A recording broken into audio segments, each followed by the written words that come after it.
Los seres más misteriosos en la Biblia. Número 1. Los Ophánins. Hay 108 diferentes menciones de ángeles a lo largo del Antiguo Testamento.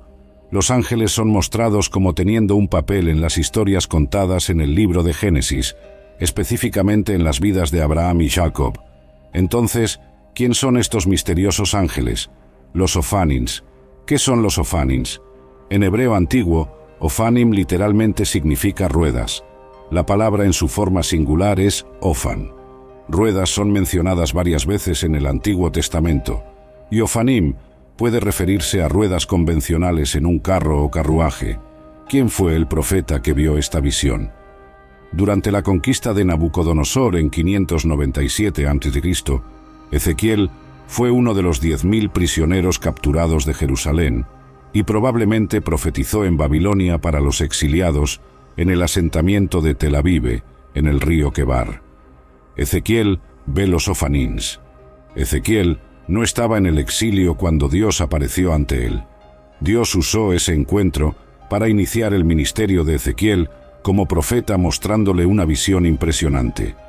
Es difícil definir los Ophánins retratados en la visión de Ezequiel sin considerar la totalidad de la revelación. Dios escoge abrir los cielos ante los ojos temporales de Ezequiel. La descripción de la visión inaugural de Ezequiel es uno de los pasajes más difíciles de traducir en el Antiguo Testamento. Ezequiel primero cuenta dónde estaba cuando vio la visión. Ezequiel capítulo 1 versos 1 a 4.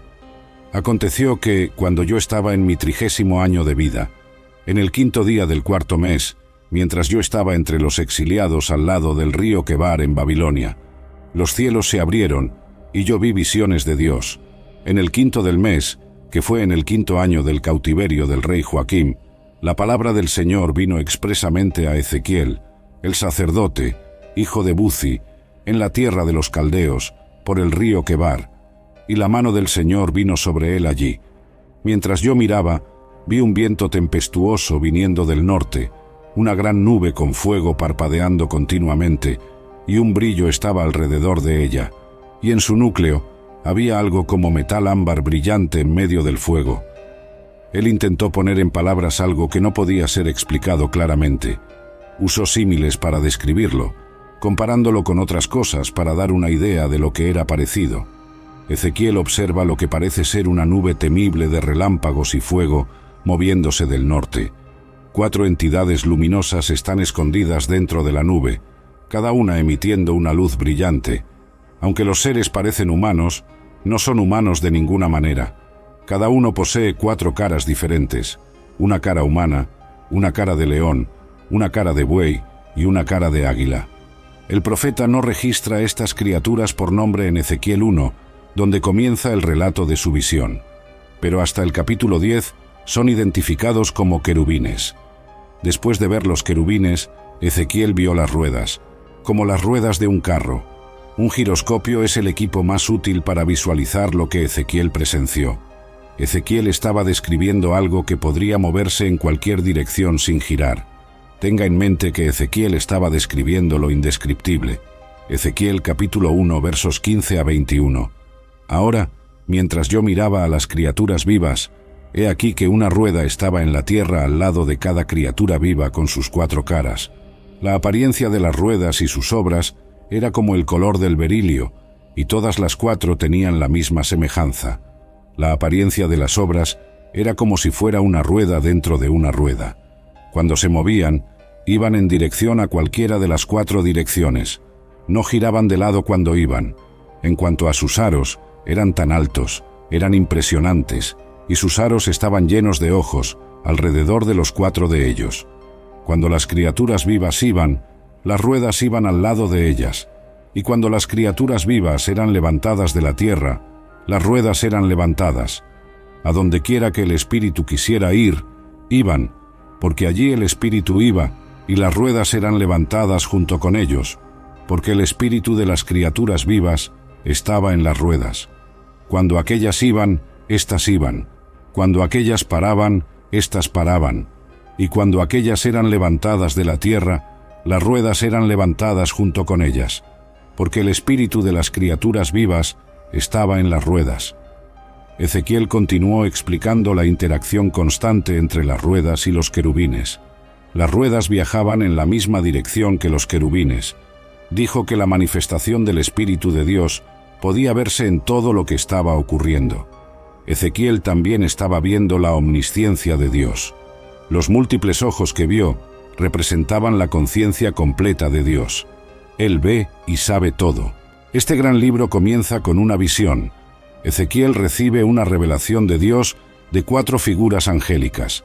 En esta visión, Dios llama al profeta para ser su portavoz y vigía para los exiliados hebreos. Esta visión es la primera de 4 en el libro. Ezequiel describe esta primera visión en detalles vívidos. Ezequiel usó analogías para proveer una visión visionaria. Juntas, las enormes ruedas, las criaturas vivas, el fuego envolvente y los ojos en los aros de las ruedas formaron una imagen muy aterradora. ¡Qué ilustración impresionante de la providencia de Dios, que está constantemente en acción, intrincadamente diseñada, nunca equivocada y nunca tardía! Lo que Ezequiel vio o describió en este pasaje es difícil de visualizar. Presumiblemente, es una imagen de una magnífica carruaje con 4 ruedas que está trayendo el trono de Dios. Todo en esta imagen, desde los seres vivos hasta el trono de Dios, parece estar en constante movimiento y actividad. Las ruedas y sus mecanismos pueden haber sido libres para viajar en cualquier dirección, pero sus movimientos no indicaban desorden o confusión. La descripción de lleno de ojos fue como Juan describió a los querubines. El sentido es de excelente conocimiento e inteligencia. Ofanins también son mencionados de forma similar en Ezequiel 10. Ezequiel debía entender que el carro o trono carro de Dios estaba en movimiento. En los pasajes, el trono de Dios está montado en ruedas, ofanins, y luego empujado por 4 ángeles. Hay ruedas dentro de ruedas en ángulos cruzados, con el efecto de que el trono puede moverse en cualquier dirección sin tener que girar. El ofanim ha sido un punto de fascinación para muchos, y escritores apocalípticos judíos posteriores les dieron una vida propia. Las ruedas fueron eventualmente reconocidas como un tipo separado de ángel, conocido como ofanim. ¿Por qué algunos se refieren a los ofanins como ángeles? No hay una sola mención de los ofanins en las escrituras, siendo criaturas angelicales, pero escritores judíos apócrifos los etiquetaron como una clase de ángeles y los listaron en su jerarquía de ángeles, junto con los serafines y querubines. Debido a la singularidad de los ofanins, su poder sobrenatural y su proximidad al trono de Dios, sin mencionar la multitud de ojos, si los ofanins son seres angelicales o simplemente un mecanismo divinamente alimentado de transporte multidimensional, no importa. Lo que importa es la función de los ofanins en exhibir la gloria de Dios para Ezequiel y todos los demás creyentes que un día leerían su relato y obtendrían una visión renovada de la realeza de Dios. ¿Qué revelan los ofanins sobre Dios? Tanto en apariencia como en función, los ofanins que aparecen en la visión de Ezequiel muestran el dominio completo de Dios sobre todo el cosmos. Así como el Espíritu de Dios guía a los querubines, ese mismo Espíritu habita en los ofanins, y los ojos que cubren las ruedas y los querubines simbolizan la omnisciencia de Dios. Él es todo visto, todo conocido. Dios consistentemente proporcionó a Ezequiel visiones inusuales que lo llevaron a hablar de maneras inusuales, de manos y pergaminos descendiendo del cielo, a 4 abominaciones cometidas en el templo, a viñas, águilas, leones, huesos secos y fuegos. Ezequiel traficaba en imágenes extrañas, pero memorables. Esto les recordaba de su santidad y poder como el Señor de toda la creación. El mensaje era claro. Aunque su pueblo estuviera en el exilio y su nación estuviera a punto de ser destruida, Dios todavía estaba en el trono y capaz de lidiar con cada situación. Número 2. Behemote. El behemote es una bestia de la cual el propio Dios habla. Vemos esta gran bestia en el libro de Job. Todo comenzó con un hombre próspero llamado Job, que vivía en Uz con su gran familia y numerosos rebaños de ovejas. Él es íntegro y recto, y se asegura de siempre hacer lo correcto. Su devoción a Dios era constante e inquebrantable. Dios exalta las virtudes de Job ante Satanás, pero Satanás contraargumenta que Job solo era justo porque Dios lo había favorecido con generosidad. Satanás desafía a Dios que Job cambiará y maldecirá a Dios si se le permite infligir sufrimiento. Dios permite que Satanás atormente a Job para probar esa audaz afirmación, pero impide a Satanás quitarle la vida a Job. Job recibe 4 informes en un día, cada uno informando que un rebaño de ovejas, siervos y 10 hijos perecieron debido a ser robados por ladrones invasores o afectados por desastres naturales. Job rasga sus vestiduras y se rasura la cabeza en respuesta al dolor que está sintiendo, pero nunca deja de alabar a Dios durante sus oraciones. Satanás reaparece en el cielo y Dios le da otra oportunidad de probar el valor de Job, probándolo. Esta vez, Job está sufriendo de erupciones cutáneas graves que son molestas. La esposa de Job intenta convencerlo de maldecir a Dios, rendirse y terminar con su vida, pero él la combate y se esfuerza por soportar sus dolores en lugar de eso. Job es llevado a su punto de ruptura por la prueba y como resultado se vuelve resentido, ansioso y aterrorizado. Lamenta la injusticia de que Dios deja a las personas malas prosperar, mientras él y muchas otras personas honestas sufren. Job quiere enfrentarse a Dios y protestar, pero no puede encontrar físicamente a Dios. Al final, Dios decide intervenir. En 36 ocasiones, Job oró a Dios para hablar con él. Su deseo fue concedido en este punto. Dios se comunica con Job en medio de una tormenta en ambas ocasiones. La manera como Dios habla con él con mucho humor. Dios le dice a Job que él es quien hizo el universo y todo en él. Él repasa su excelente actividad de crear y sostener el mundo, preguntando a Job si él podría igualar ese trabajo. Él termina preguntando si Job es capaz de juzgar, diciéndole que es impertinente para Job creer que Dios debe explicarse a él. Job se siente muy pequeño. En la segunda ronda, Dios no habla sobre sí mismo como creador, sino sobre sus criaturas. Job capítulo 40 versículos 15 a 24. Mira ahora al Bimote, que yo hice junto contigo. Él come hierba como un buey. Mira ahora, su fuerza está en sus lomos y su poder en los músculos de su vientre. Él mueve su cola como un cedro. Los tendones de sus muslos están firmemente entrelazados. Sus huesos son como vigas de bronce, sus costillas como barras de hierro. Él es el primero de los caminos de Dios. Solo aquel que lo hizo puede acercar su espada a él. Seguramente las montañas producen alimento para él, y todos los animales del campo juegan allí. Él se acuesta bajo los árboles de loto, en un escondite de cañas y pantanos. Los árboles de loto lo cubren con su sombra. Los sauces junto al arroyo lo rodean. De hecho, el río puede rugir, pero él no se inmuta. Está confiado, incluso si el Jordán irrumpe en su boca, incluso si lo toma en sus ojos o alguien perfora su nariz con una trampa. Anteriormente, el enfoque era más en el misterio de la creación animal.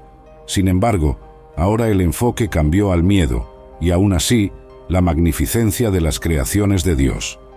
El Bimote fue el primero entre las obras de Dios. El Bimote es una criatura que ha sido objeto de mucho debate entre historiadores. Aunque todavía no hay consenso sobre muchos aspectos de esta criatura, dos cosas son ciertas. Era enorme en tamaño y poseía un ombligo. La evidencia de un ombligo muestra que no es un animal que pone huevos. Leemos, él come hierba como un buey. Su poder está en sus músculos abdominales. Dios parece tener gran placer en describir la maravilla de esta criatura extraordinaria, señalando su tamaño, apetito y comportamientos a lo largo del camino. La imagen es clara. Si Job no puede competir con su criatura compañera, ¿cómo podría competir con el Dios que creó al Bimote? La palabra Bimote en hebreo tiene la misma estructura que el plural de Behemá, que significa bestia, sugiriendo un aumentativo, significando gran bestia. La palabra de Dios deja muy claro quién creó esta gran bestia. Juan capítulo 1 versículo 3. Todas las cosas fueron hechas por Él y sin Él, nada fue hecho que fue hecho. No puede haber excepción posible. Si algo fue hecho, Él lo hizo. Como creador, Él es, por supuesto, superior a cualquier cosa que Él creó. Todas las tres personas de la Trinidad estaban involucradas en el trabajo de la creación. ¿Es posible que tal bestia solía vagar por la tierra con las personas? Algunos creen que el Behemoth es un hipopótamo. Muchas personas piensan que Dios tenía en mente lo que llamamos un hipopótamo, una de las criaturas terrestres más grandes, más poderosas y más peligrosas del mundo. El hipopótamo era definitivamente conocido en los tiempos bíblicos, particularmente en Egipto. Los romanos redujeron su población debido al daño que causaban a las cosechas, o el Behemoth era un elefante. De acuerdo con la mayoría de los apologistas bíblicos, Behemoth en hebreo se refiere a una bestia de 4 patas, que ellos creían que era un elefante. Aquellos que favorecen hipopótamos lo hacen porque Job capítulo 40 versículo 23 habla sobre la enorme boca del Behemoth bebiendo el río Jordán. Sin embargo, hay 2 preocupaciones con esta teoría. Primero, el libro de Job describe al Behemoth como teniendo una gran cola que se mueve como un cedro. Los elefantes tienen colas pequeñas y débiles como de cerdo. Segundo, Job caracteriza al Behemoth como una criatura increíblemente grande que ni siquiera los humanos pueden domar. Alguien puede capturarlo cuando está de guardia o perforar su nariz con arpones para prenderlo. Basado en el versículo 19, parece que la criatura descrita en la historia de Job era demasiado grande para las personas que vivían durante su tiempo de rotar. Cuando el libro de Job describió al Behemoth como el jefe de los caminos de Dios, tan poderoso que solo aquel que lo hizo puede hacer su espada acercarse a él, no fue exageración. Después de discutir el aterrador Behemoth, Dios instó a Job a considerar otra criatura aterradora. Número 3. Leviatán. El orgullo y la grandeza del hombre palidecen en comparación con la fuerza aterradora e incontrolable del Leviatán. Cuánto más humilde es el hombre en presencia de Dios. Y ese es el punto. Ni Job ni nadie más tiene el derecho de criticar el trabajo de Dios. Aquel que creó al Leviatán es digno de nuestra reverencia, admiración y adoración. El Leviatán es una gran criatura acuática de algún tipo. La Biblia lo describe como una bestia temible con ferocidad monstruosa y gran poder. La palabra hebrea para Leviatán tiene el significado raíz de enrollado o torcido. Isaías capítulo 27 versículo 1 habla del Leviatán. En aquel día, el Señor con su espada severa, grande y fuerte, castigará al Leviatán, la serpiente fugitiva, al Leviatán, esa serpiente retorcida, y él matará al reptil que está en el mar. Sea lo que sea ese monstruo marino, o era, su fuerza y naturaleza salvaje eran bien conocidas. El Antiguo Testamento contenía varias menciones del Leviatán. De acuerdo con la mayoría de esos pasajes, el Leviatán es una criatura real que las personas conocían, aunque mantenían su distancia y solo sabían de ella por reputación en lugar de vista. En Salmos 104 versículos 25 a 26, Dios es alabado como aquel que creó el hábitat para el Leviatán. Este grande y vasto mar, en el cual hay innumerables cosas vivientes, pequeñas y grandes. Allí los barcos navegan. Allí está el Leviatán, que tú creaste para jugar allí. Solo un gran Dios podría haber creado al Leviatán y luego hecho un hogar lo suficientemente grande para que él jugara con seguridad. ¿Cuál era el propósito detrás de la creación de Dios de un animal tan magnífico? ¿Y cuál era la lección que él pretendía enseñar a Job y posteriormente a todos nosotros? La lección era de humildad. Dios utilizó al primer y mayor mamífero terrestre para ayudar a aplastar la autojusticia de Job. Dios creó este gigante de los mamíferos para humillar a las personas que, como Job, dejan que la vanidad infle su sentido de grandeza e importancia. Job, capítulo 41, da el detalle más sobre el Leviatán como una criatura marina real. En ese capítulo, Dios describe al Leviatán, enfatizando el tamaño, la fuerza y la ferocidad del animal. Job capítulo 41, versículos 1 a 8. Puedes pescar al Leviatán con un anzuelo o atar su lengua con una cuerda. Puedes poner una caña en su nariz o perforar su mandíbula con un garfio. Hará muchas súplicas para ti, hablará dulcemente contigo, hará un pacto contigo, lo tomarás como siervo para siempre, jugarás con él como con un pájaro, o lo atarás para tus doncellas. Sus compañeros harán un banquete de él, lo repartirán entre los mercaderes, puedes llenar su piel con arpones o su cabeza con lanzas de pesca. Pon tu mano sobre él, recuerda la batalla, nunca lo hagas de nuevo. Esta criatura fue mencionada por primera vez en Job capítulo 3, versículo 8. Que maldigan aquellos que maldicen el día, aquellos que están listos para despertar al Leviatán. En ese contexto, Job se refiere a cómo marineros y pescadores maldecirían a la criatura amenazante conocida como Leviatán. De la misma manera, con intensa emoción, Job maldijo el día en que nació. Generalmente, el Leviatán es considerado un monstruo marino o dragón mítico que aterrorizaba a marineros y pescadores. Sin embargo, en el contexto de Job 41, Dios no parece considerar al Leviatán mítico de ninguna manera. Hay opiniones divergentes sobre la descripción del Leviatán. Algunos sugieren que podría ser un dinosaurio antiguo, similar a un dragón que pudo haber sobrevivido hasta el tiempo de Job, o permanecido en la memoria de la humanidad, sirviendo como ejemplo para Dios referirse. Por otro lado, algunos creen que el Leviatán es simplemente un poderoso cocodrilo en este contexto. El término Leviatán significa un torcedor y también es referenciado en otros contextos intrigantes en las Escrituras. Salmos 89 versículos 8 a 10 también habla de una serpiente que estaba conectada con el mar y que Dios derrotó como una demostración de su inmensa fuerza. Esa serpiente recibe el nombre de Rahab, que significa orgulloso, en los versículos. Salmos 89 versículos 8 a 10.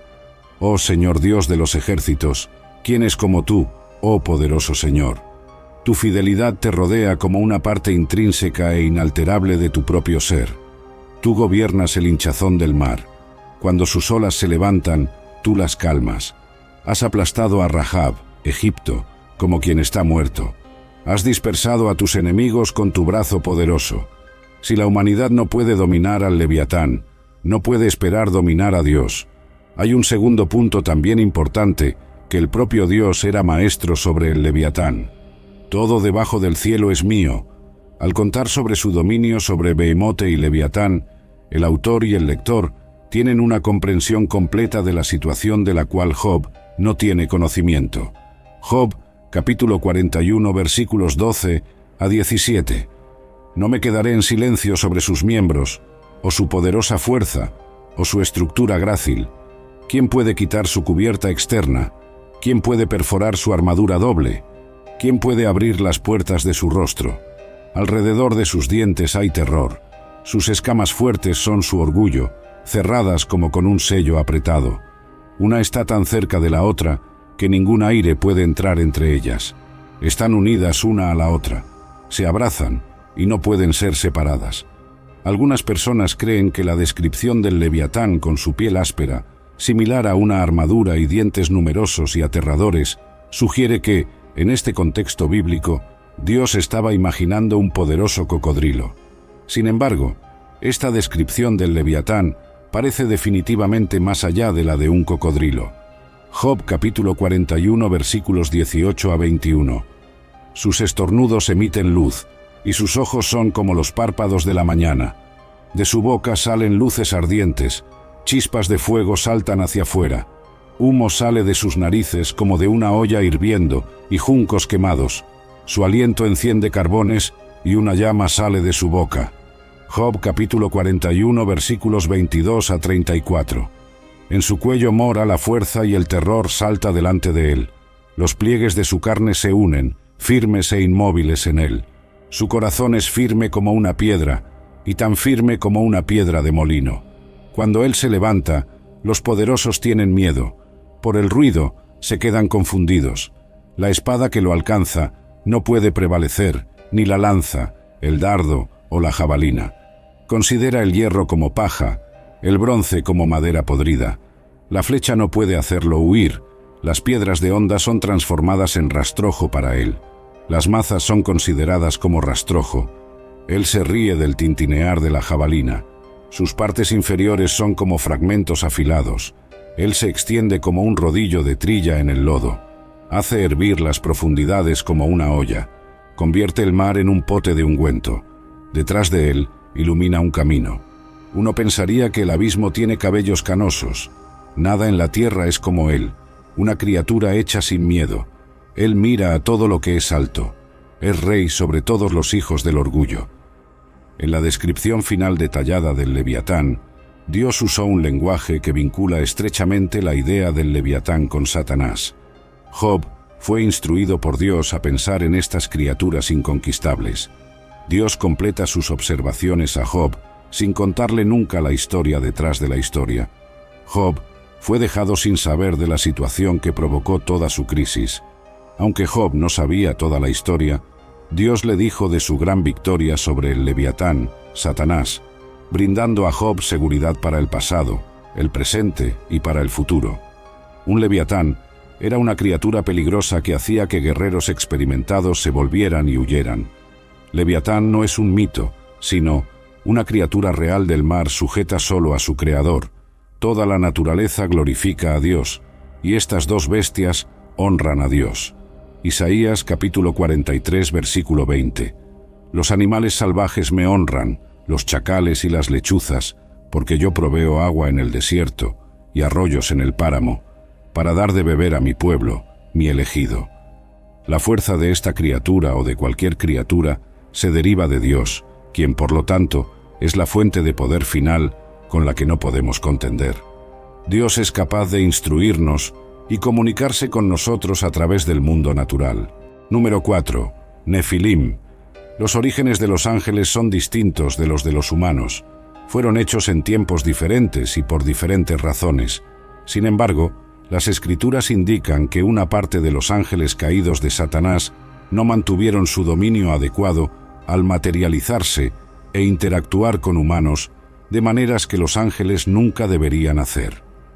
Esa interacción está retratada en Génesis capítulo 6 versículos 1 a 4.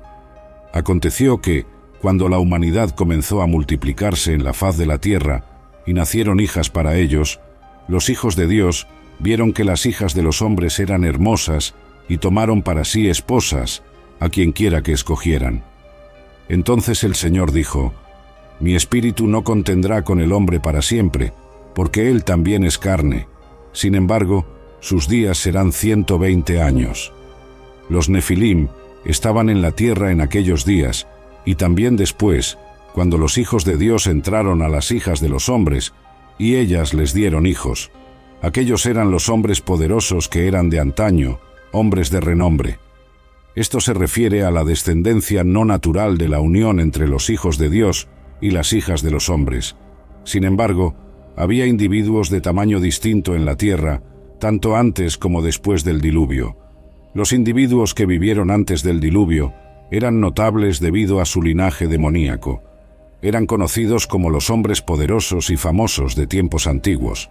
A primera vista, no hay indicación de involucramiento angélico o demoníaco.